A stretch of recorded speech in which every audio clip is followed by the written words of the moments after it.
Ça va très bien? Écoute, je brise la glace en vous disant ça va très bien encore une fois.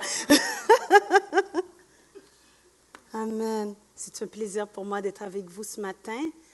Alors, le message que je vais vous parler ce matin qui est sur mon cœur, et le message est « Dis-moi ce que tu vois ».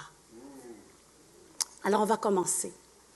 La vue est un des 5 sens de l'être humain qui permet d'observer et d'analyser à distance par les moyens de rayonnement.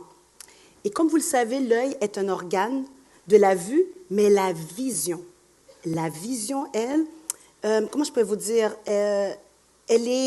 c'est-à-dire c'est une perception visuelle qui se retrouve dans le contexte visuel ici à l'intérieur de notre tête. Et ça analyse les formes, les couleurs, la texture et le relief. Et vous savez, moi, j'admire beaucoup les athlètes de haut niveau. Les athlètes de haut niveau, ils ont une vue. Imaginez-vous le gardien de but, Carey Price, qui n'est pas capable de bien voir la rondelle qui s'en vient. Un joueur de basketball qui a une mauvaise vue, alors quand il a besoin de lancer la balle, il n'arrive pas à le mettre parce que sa vue n'est pas bien. Et dans la vie, qu'est-ce qu'on a remarqué en faisant mes recherches? J'ai réalisé qu'il y a Tiger Woods, il y a LeBron James, je ne sais pas si je le dis comme il faut, là. Et il y a Lindsey Vonn, qui sont des personnes qui ont dû utiliser le laser LASIK pour pouvoir les aider dans le niveau de leur correction de la vue. Parce qu'à un moment donné, en tant qu'athlètes, ils ont réalisé qu'ils avaient de la difficulté à bien voir. Et pour pouvoir exceller dans le niveau de leur sport, ils ont demandé une correction de la vue. Et comme pour vous, dans le milieu de la vue, des fois, il y a de la difficulté. Il y a des maladies qui sont liées à la vue et moi-même, j'en suis une. Ici, qui a un problème de myopie comme moi-même? La myopie, ce sont des objets que vous voyez très bien de façon claire, mais au loin, vous ne voyez pas. Je lève ma main. Est-ce qu'il y en a qui sont un peu comme moi? Oui, il y en a ici. Voilà. Il y a aussi la maladie de l'hypermétropie. Alors, les objets sont brouillés au près, mais au loin, vous voyez clair. Est-ce qu'il y a du monde, c'est ça? Ah oui, je vois aussi. Il y a l'astigmatisme. En fait, compte, ça, c'est toute votre vision, elle est brouillée. Est-ce qu'il y en a? OK. Et il y a aussi la presbytie. C'est une difficulté à voir clairement, mais j'en ai pas avec moi, là, mais c'est un cellulaire. Tout ce qui est proche ou bien un iPad, vous avez de la difficulté à voir, c'est brouillé. Est-ce qu'il y en a ici? Ah, aussi, j'en vois aussi. Il y a le cataracte, il y a la glaucome, il y a la démêlate. Fait que ça se tous, même moi-même, j'ai besoin de lunettes pour être en mesure de voir, moi, de façon naturelle. Inquiétez-vous pas, là, je vous vois, mais je ne peux pas bien vous définir. Mais lorsque je prends mes lunettes avec moi en ce moment, là, je peux vous voir clairement. Puis ce matin, ce que j'aimerais ça vous apporter ce matin, c'est que de la même manière que plusieurs sportifs et athlètes ont besoin d'avoir eu une correction de leur vue pour bien voir, il en est aussi de même dans le niveau spirituel. Notre vue spirituellement peut aussi être embrouillée. Et on a besoin d'avoir les lunettes spirituelles pour bien voir ce que le Seigneur nous demande de faire. Et dans ce cas-là, qu'est-ce qu'on fait quand notre vue elle est embrouillée? Comment on fait pour pouvoir atteindre le but et l'objectif dans lequel que le Seigneur nous permet de le faire? Naturellement, on voit, mais on a besoin des lunettes spirituelles pour être en mesure de pouvoir atteindre notre objectif. Et ce matin, c'est ça qui est le titre de mon message, « Dis-moi comment tu vois ». Puis à travers de 3 messages, 3 personnages bibliques, je vais vous apporter ce matin, puis on va voir comment leur vue à eux a été brouillée, mais malgré ça, ils ont persévéré et ils ont pu atteindre leur but. Amen. Alors je vais commencer, je prie. Seigneur, je te remercie pour la parole, Seigneur Dieu, que tu mets dans notre cœur ce matin. Je te prie de parler à travers de moi.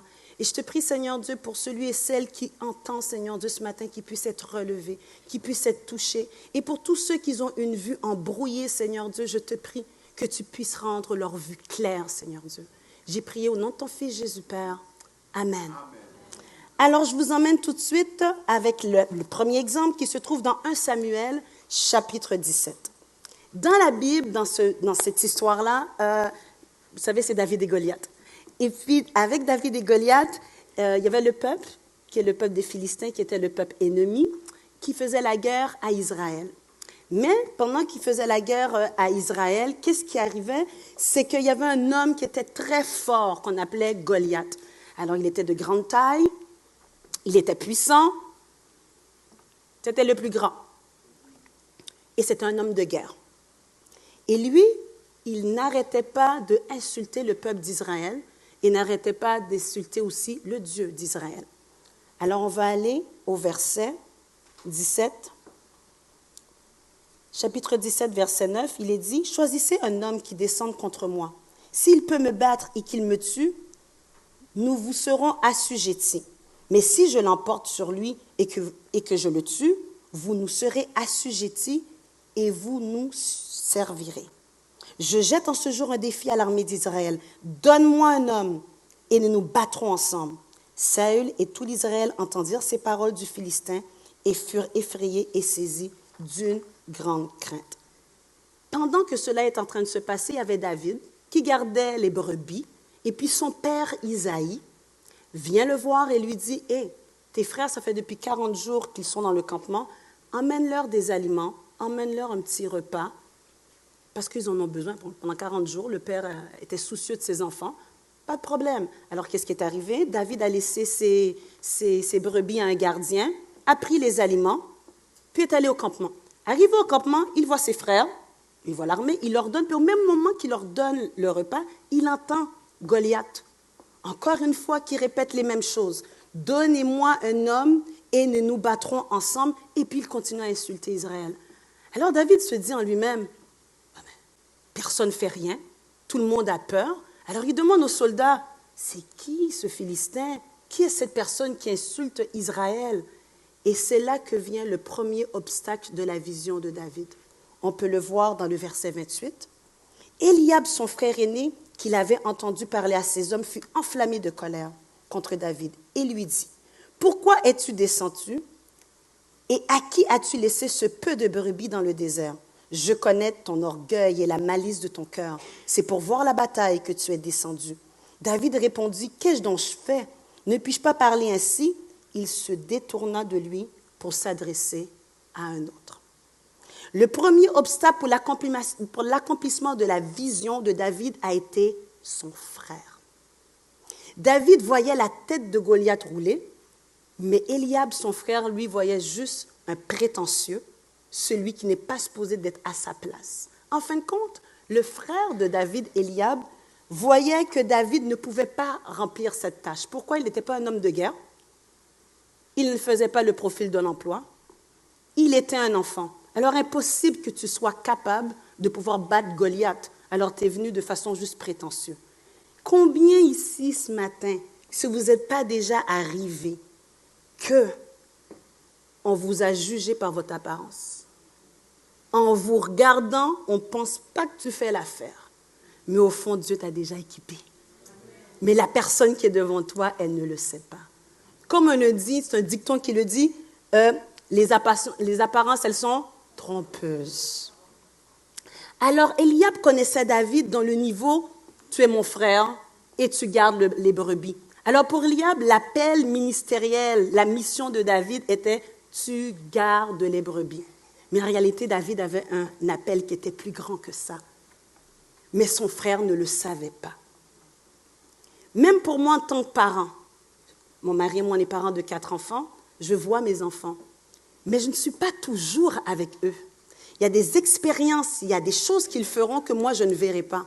Alors moi, peut-être, je peux juger mon enfant d'une manière, mais au fond, il est plus que ça. Mais c'est pour ça que la parole de Dieu nous dit dans Jean 7, 24, « Ne jugez pas selon les apparences, mais jugez selon la justice. » Alors, il est vrai que David,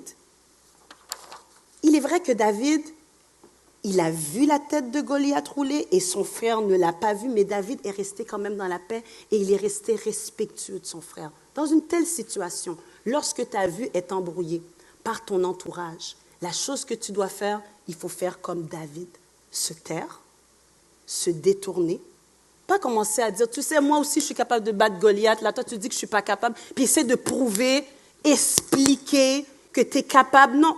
Tu te détournes parce que David aime son frère.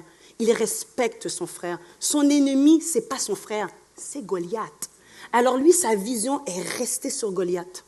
Elle n'est pas restée sur son frère. Il s'est tout simplement détourné de son frère, puis a visé Goliath. Toi, que vois-tu? Qu'est-ce qui embrouille ta vision? Ta vision qui est embrouillée n'est pas ton frère. Il faut regarder au bon endroit lorsque notre vision est brouillée. Et la solution que David a trouvée, vous savez c'est laquelle la solution? Il le dit dans le verset 17, chapitre 17, verset 37.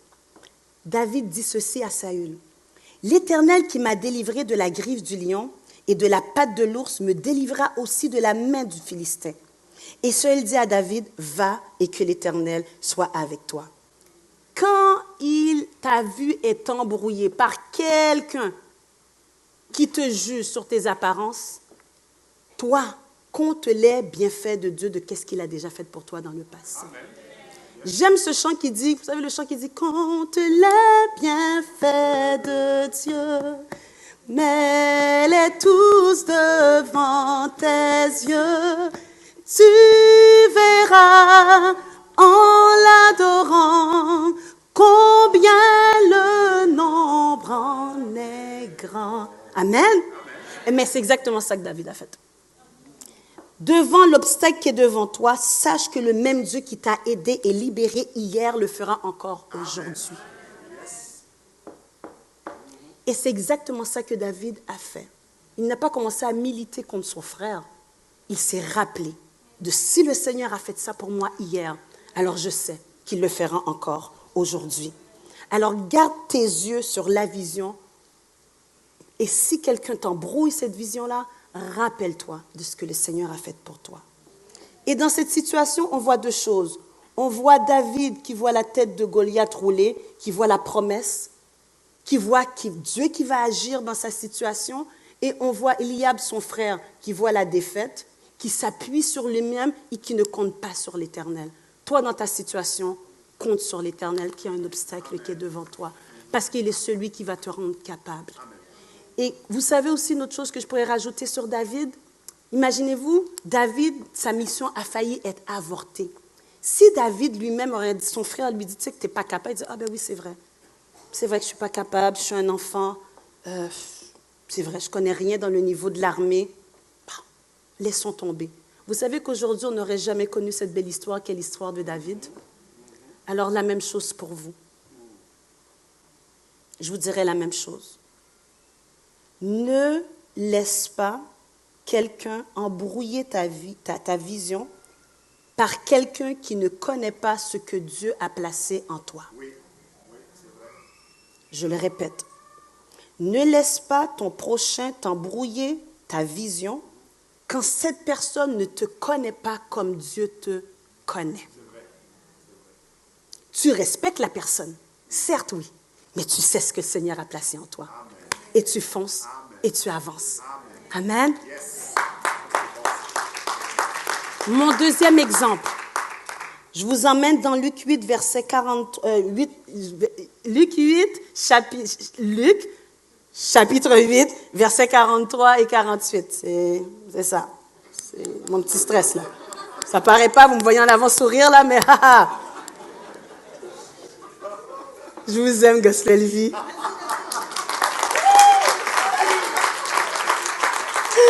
Amen. On y va. Or, il y avait une femme atteinte d'une perte de sang depuis 12 ans et qui avait dépensé tout son bien pour les médecins, sans aucun ait pu la guérir. Elle s'approcha par derrière et toucha le bord du vêtement de Jésus.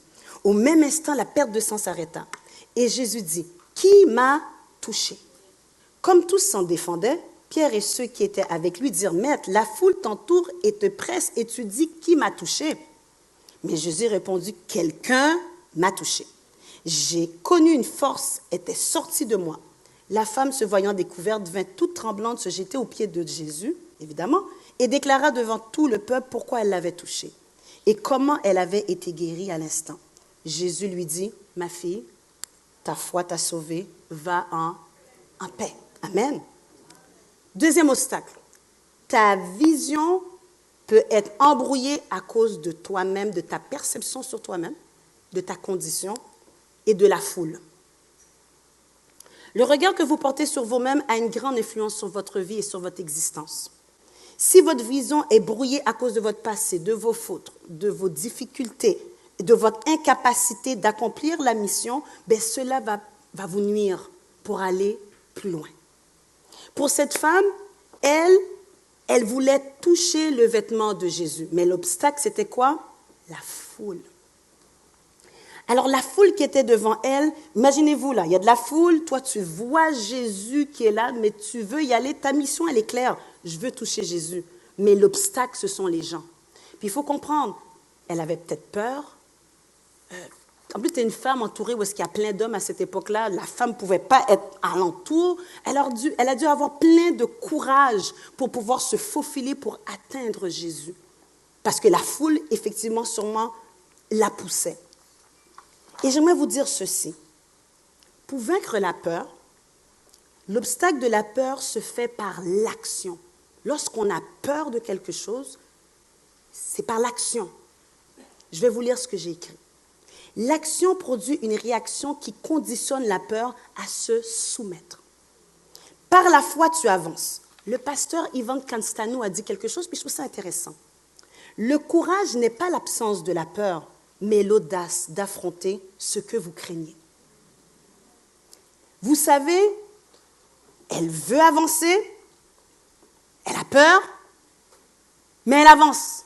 Et ça s'appelle la foi agissante. La foi n'est pas seulement en parole, elle est aussi en action. Et vous savez, ce qui rebute le diable, c'est quand ta foi, elle est en action. Quand il voit qu'elle est en action, il ne peut absolument rien faire. Mais tant que tu ne bouges pas et que tu restes là, que tu ne fais que méditer et que répéter et que lire la parole de Dieu et que tu n'avances pas, tu n'atteins pas ton miracle. Tu ne fais que répéter, c'est vrai, médite la parole jour et nuit. Oui, ben, c'est bon de la méditer. Action. Parce que c'est dans l'action que tu vois le miraculeux. C'est dans l'action que tu as ta victoire. C'est dans l'action que tu réussis. Pas uniquement dans la méditation. Alors, cette femme, à la perte de sang, elle a vu Jésus. Puis elle a dit, il faut que j'atteigne Jésus. Son obstacle, la foule. Alors, par la foi agissante, elle a été, puis elle a touché le bord de Jésus. Et vous savez, des fois, il y a des situations où est-ce qu'il y a des timings de Dieu. Moi, j'ai la perte de sang comme la femme et je vois Jésus là. Ce n'est pas le moment que je prie, puis que je dis, Seigneur, tu sais, j'ai peur. Seigneur, je t'en prie de m'encourager. Donne-moi la force, Seigneur Dieu, pour que je puisse toucher. Jésus marche là. Jésus s'en va. Fait que pendant que moi je prie, lui il s'en va. Il n'est pas au courant que je veux toucher le bord de son vêtement.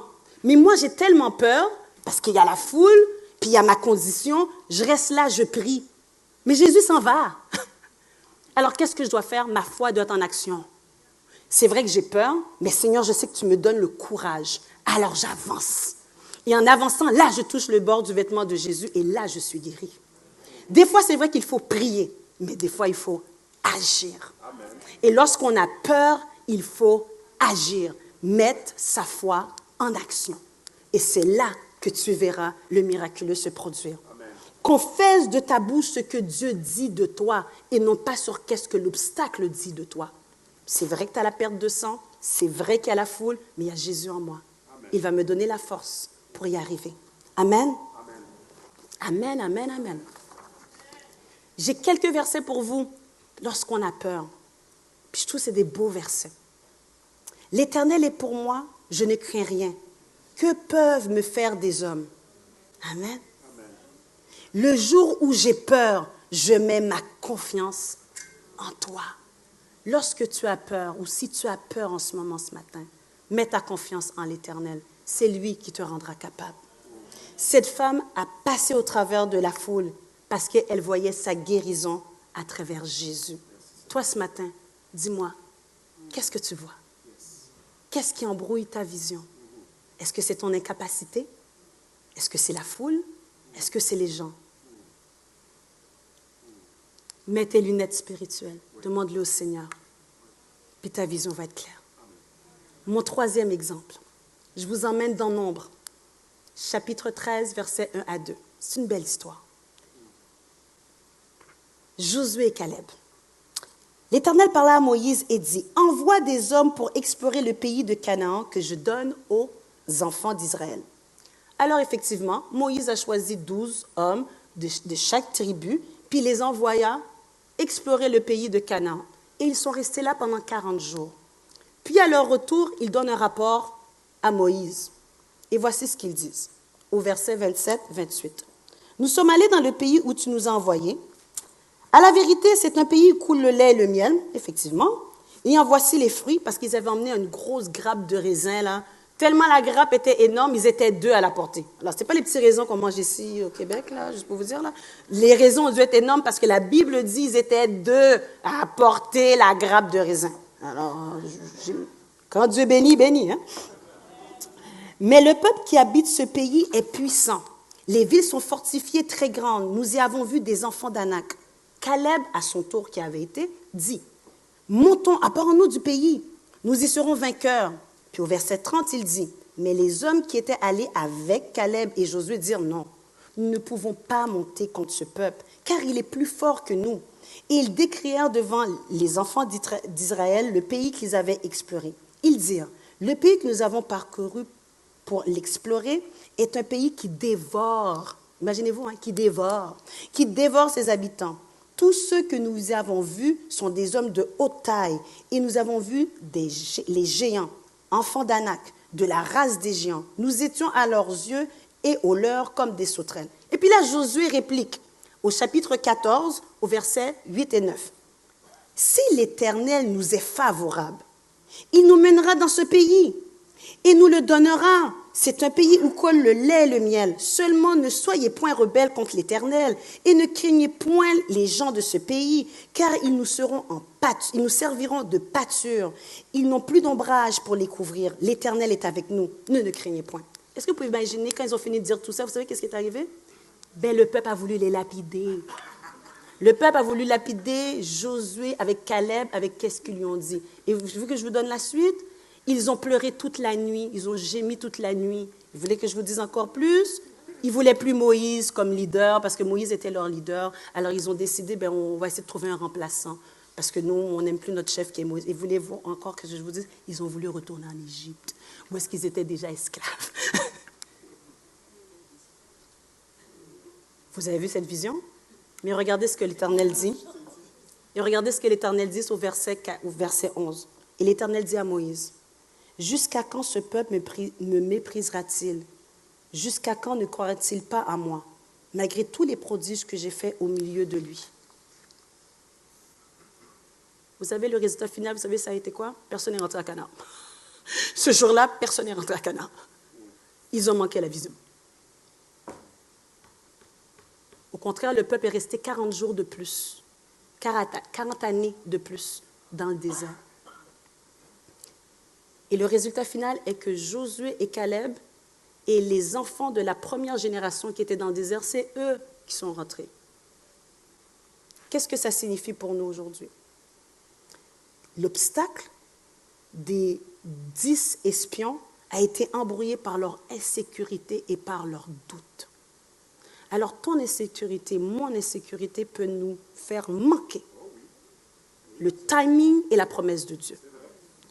Et j'irai encore plus, ton insécurité, ton doute peut endommager tous les gens qui sont alentour de toi. À cause de 10 espions, une multitude et des milliers de personnes ne sont pas rentrées à Canaan. À chaque fois que tu as peur, la peur, elle provient de l'ignorance. Cela signifie que tu ne comprends pas ce que tu vois. Mais la chose que je dois vous dire ce matin, dans le monde naturel, on a besoin de voir pour croire. On a besoin de comprendre pour croire. Mais dans le spirituel, ce n'est pas ça. Il faut que tu crois pour voir. Il faut que tu crois pour comprendre. Et quand on passe dans le niveau naturel, puis on veut mettre ça dans les choses spirituelles, ça clash, ça ne marche pas. Fait que tout ce que moi, je peux faire dans mon niveau de mon travail, dans le niveau naturel, ça fonctionne. Mais dès que tu touches le niveau spirituel, il faut que ça fonctionne par la foi. Il faut que tu crois pour voir. Là où est-ce que les 12 espions ont failli à leur tâche, vous savez, c'était où? C'est quand le Seigneur a dit dans le verset 2, « Envoie des hommes pour explorer le pays de Canaan que je donne aux enfants d'Israël. » Qu'est-ce que ça veut dire? Quand Dieu t'envoie, c'est qu'il t'a déjà donné. Dieu n'envoie pas pour ne pas te donner. C'est qu'il t'a déjà équipé. Alors quand Dieu parle à ton cœur puis il te dit « va », c'est à toi. Il te l'a donné, mais c'est ton insécurité, ta peur et ton manque de compréhension qui vient te brouiller. Mais si Dieu te dit d'aller, c'est parce que ça t'appartient. Dieu n'envoie pas pour qu'après tu quémandes. Seigneur, je t'en prie, donne, donne, donne. Il dit, mais je te l'ai donné. C'est bien dit. Envoie des hommes pour explorer le pays de Canaan que je donne aux enfants d'Israël. Alors, en fin de compte, le peuple d'Israël et les 10 espions, ils ont désobéi à la bénédiction que Dieu leur a donnée. Et c'est pour ça que Dieu a été irrité. Puis il a dit qu'il me méprise. Quand Dieu donne, juste reçois et va. Prends, obéis et il fera le reste. Ne laisse pas ton doute. Ne laisse pas ta perception. Laisse pas, comment je pourrais dire ta formation, ta connaissance. Elle peut être brouillée. Mais mets les lunettes spirituelles. Il dit, c'est laisse-moi voir, parce que je pense que ma vision, elle est brouillée là, Seigneur. Mais laisse-moi voir comme toi tu vois, Seigneur. Combien de fois dans nos vies nous avons, nous aussi, fait passer nos perceptions embrouillées, en sachant pertinemment que Dieu nous a dit d'aller là. Mais on n'a pas été. Notre peur nous a saisis. Notre incrédulité nous a saisis. Et vous savez, l'incrédulité, ça diminue notre foi. Et ça freine l'accomplissement que Dieu veut faire dans ta vie. Parce que Dieu fonctionne par la foi. Fait que si toi, tu fonctionnes par l'incrédulité, ça ne marche pas. Et l'incrédulité et la peur et le doute nous empêchent aussi d'entendre la voix de Dieu. Si tu es déjà dans le doute, la boucle d'oreille est partie. Si vous êtes déjà dans le doute et puis que vous priez Dieu, ça ne marche pas. Il ne pourra même pas vous répondre parce que tu es déjà dans une disposition de doute et de peur. Et alors, il faut que tu sois dans la foi. Dans la foi, là, tu vas pouvoir entendre parler le Seigneur te parler. Là, il va pouvoir parler à ton cœur. Par la foi, il est impossible de plaire à Dieu. Sans la foi. Qu'est-ce que je dis? Par la foi. Sans la foi, il est impossible de plaire à Dieu. Car la foi est la condition pour voir l'impossible.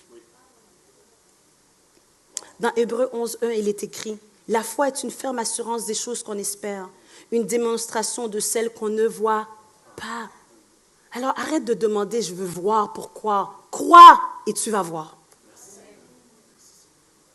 Tu veux appliquer la parole dans ta vie? Tu veux qu'elle porte du fruit? Tu veux que Dieu se manifeste dans ta vie? Crois. Puis c'est en croyant que tu vas pouvoir voir. Mais fais pas le contraire. Et ne prends pas des décisions sur la peur, parce que ça peut donner un dommage collatéral à ta famille et aux gens qui t'entourent. Alors ton insécurité, ta peur, donne-la à Jésus. Puis tu vas voir, il le fera en toi. Notre façon naturelle nous limite. Mais notre vision spirituelle nous fait aller plus loin. Et c'est cette vision-là qu'on veut avoir. Amen.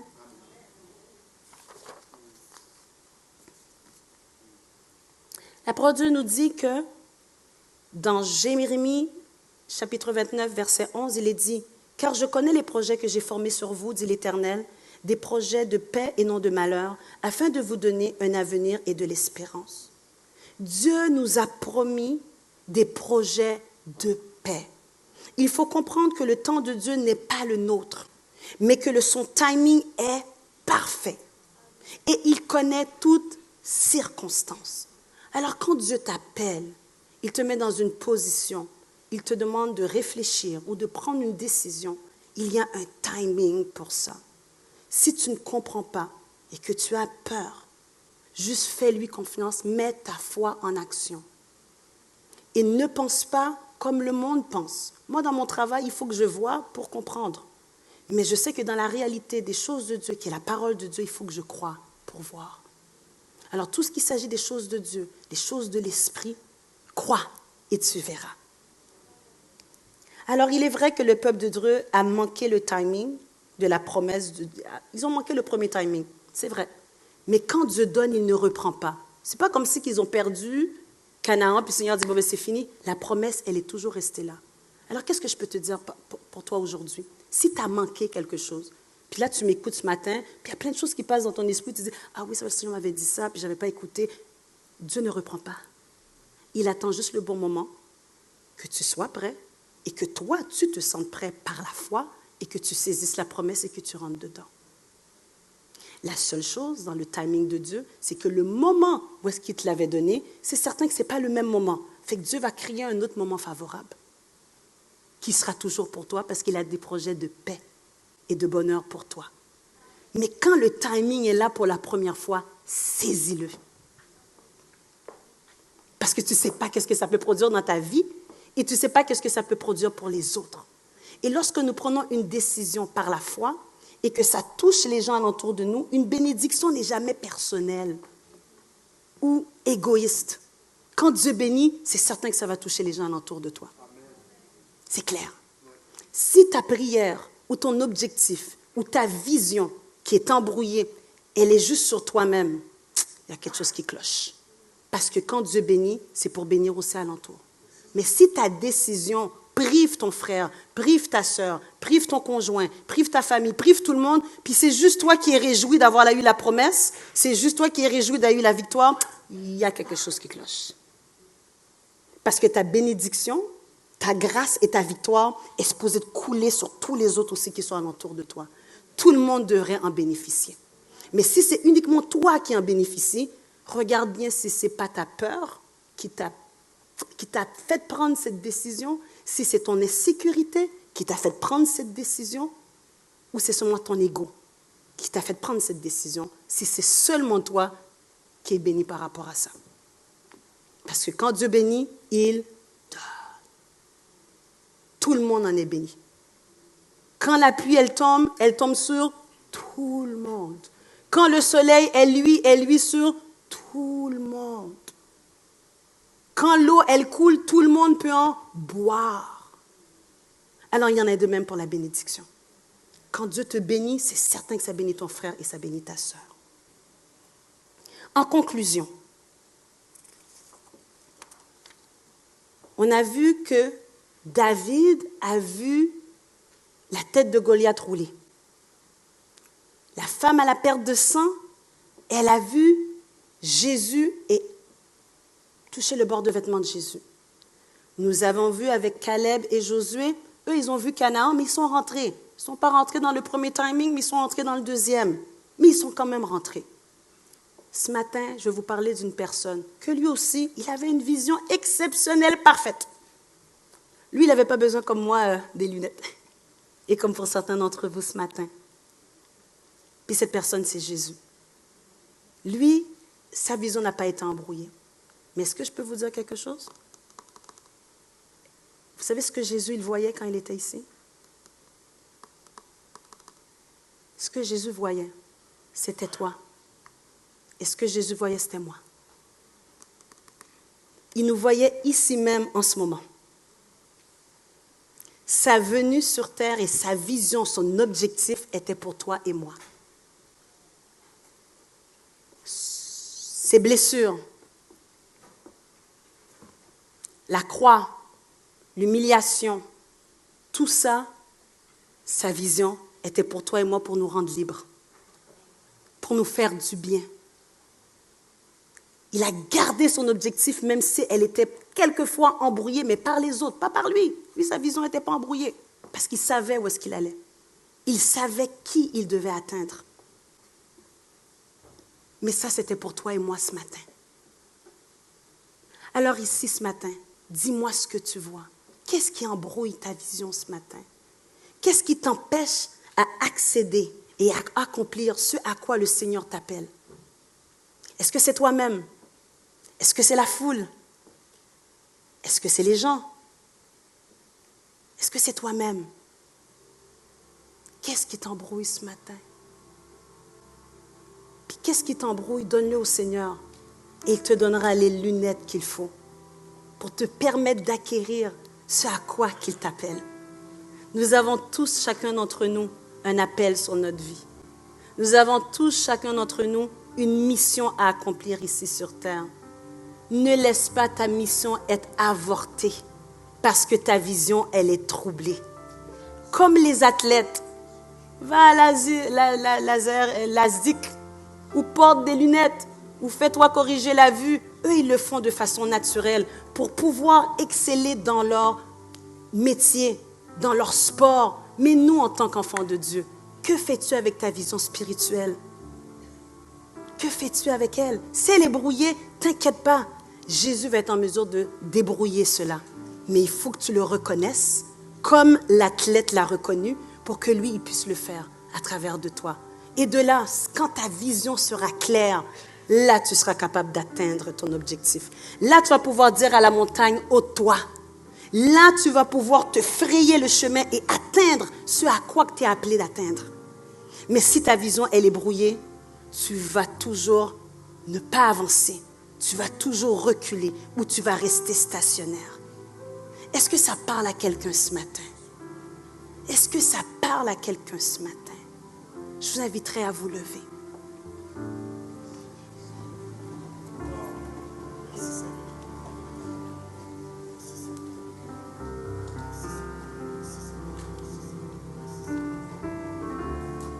Alléluia. Peut-être ce matin, il y en a qui ne sont pas familiers à ce que je dis. Je parle de Jésus, je parle de qu'est-ce qu'il a fait pour nous. Mais je vais juste te dire que Jésus t'aime inconditionnellement ce matin. Jésus t'aime même avant que toi, tu ne le connais pas. Et si ce matin, il y a quelqu'un qui a besoin de se retourner vers Jésus, juste redécouvrir Jésus. Ou peut-être quelqu'un qui ne le connaît pas tout simplement. Dis Nadine, mais j'aimerais ça le connaître, ce Jésus. J'en ai entendu parler, certes, mais j'aimerais ça en savoir plus. Je veux te dire que Jésus n'est pas une secte, n'est pas un mouvement. C'est pas ça. C'est pas une religion. C'est une personne qui veut ton bien. C'est quelqu'un qui veut faire partie de ta vie, dans ton cheminement de vie, pour te faire grandir. Peut-être que tu ne le comprends pas, mais sa mission était pour toi et moi. Et pour ceux qui sont de la maison, si je peux dire ça comme ça, la Bible dit dans Matthieu 6, 22, « L'œil est la lampe du corps. Si ton œil est en bon état, tout ton corps sera éclairé. » J'aimerais vous encourager ce matin à voir avec les yeux du Seigneur et à enfiler les lunettes de la foi, afin que rien ni personne ne vienne embrouiller ce que Dieu a dit de vous à travers de sa parole.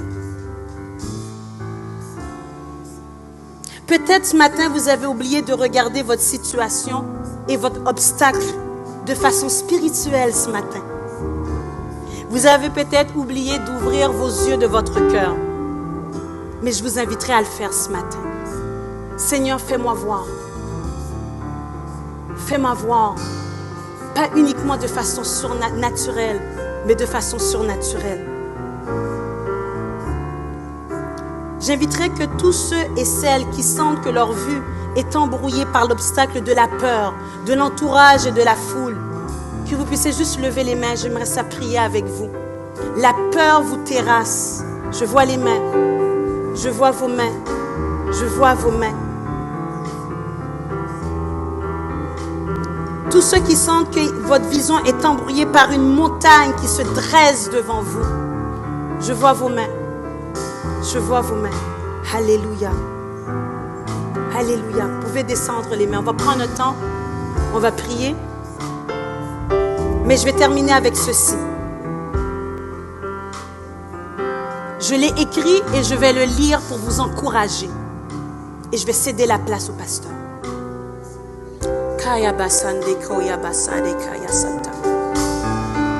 Ne te laisse pas envahir par la peur et l'ignorance. Sois victorieux et non victime de la peur. Regarde par la foi, même si cela est invisible, mais saisis les promesses que la Bible dit sur ta vie. Ne reste pas focalisé sur les obstacles, sur ton entourage, sur la peur, le doute ou ton incapacité personnelle, mais non, dis non à la montagne visible qui se dresse devant toi, dans le nom de Jésus. Persévère malgré l'obstacle qui se trouve sur ton chemin et regarde à Jésus. Vois cette montagne qui est sur ton chemin comme une opportunité de voir Dieu agir puissamment dans ta situation. Focus sur ce que Jésus dit sur toi. Focus sur la parole de Dieu et non focus sur le problème. Crois, déclare, confesse avec assurance ce que dit Dieu de toi ce matin. Et reçois la force, reçois le courage, reçois l'audace d'aller de l'avant en fixant tes yeux vers Jésus, celui qui va pouvoir te débrouiller et te permettre de voir clair. Confie-toi en l'Éternel de tout ton cœur et ne t'appuie pas sur ta sagesse.